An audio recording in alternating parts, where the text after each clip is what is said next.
Bharatiya Janata Party BJP today kicked off a two-day training program, Kendriya Prashikshan Vivang Mandal Prashikshan Sibir at the NIDSU Community Hall, Haingang. BJP Haingang Mandal President Kumantem Jila, BJP Manipur Unit Vice President and Nimbus, former MLA M. Borot, BJP Manipur Pradesh Vice President and Ibohal and Mandal members were present on the first day of the training program.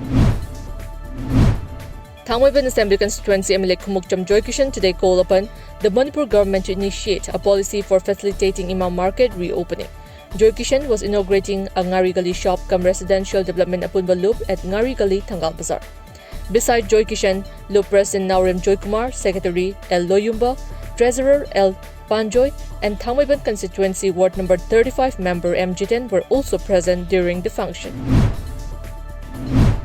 None of the international passengers to have arrived in Maharashtra recently were found infected with the new coronavirus strain seen in the United Kingdom.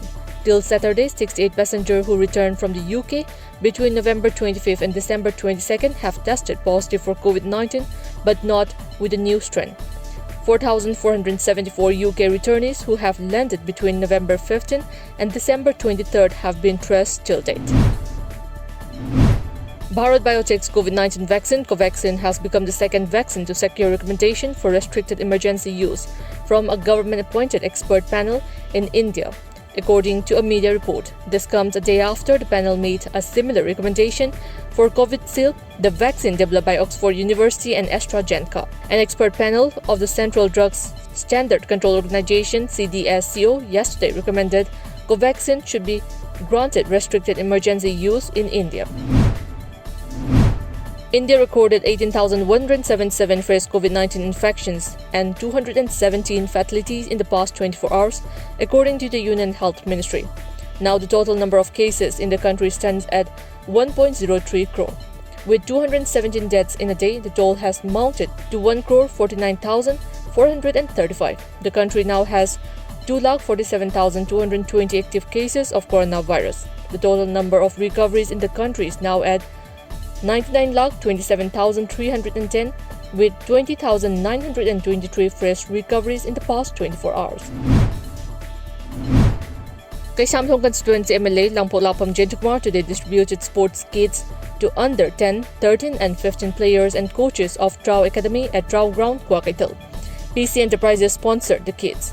MLA Jentukumar said the games and sports have become viable career option now. A team of Churchandpur police station, including women police personnel, last evening recovered a body of a newborn baby inside a pot at Mall Wi-Fi, about 3 kilometers from the police station. The body was of a male baby. The infant seems to be 1 to 2 weeks old and had stitches marks above his nipple. The details of the baby were not found at maternity ward and children ward of District Hospital, Churchandpur. An owl was rescued this morning at Moirang. The bird got stuck in kite thread. One Gopeshwar of Moirang found the owl. He, along with the president of Lamding Educated Welfare Association Liwa, Lamding Thawal District as Ojit, safely freed the bird. Liwa showed public support in safeguarding the wildlife. Democratic Students Alliance of Manipur Desam today observed its 19th foundation today, 2020, at JN Dance Academy in Imphal. This year, Desam observed the event on the theme Pedagogical Shift in Quality Education. Speaking at the event, Alliance President Nangwirakpam Edison expressed concern over the present education system in the state as compared to other parts of the world. Arunachal Pradesh COVID-19 recovery rate has crossed 99%, said Chief Minister Pema Khandu. While sharing data on the state's COVID-19 status, Arunachal Pradesh Chief Minister Pema Khandu yesterday said the active COVID-19 cases in the state continue to decline. According to media reports, CM Khandu said the active COVID-19 cases in Arunachal Pradesh has come down to below 100 and thanked the health workers for making efforts to fight the pandemic.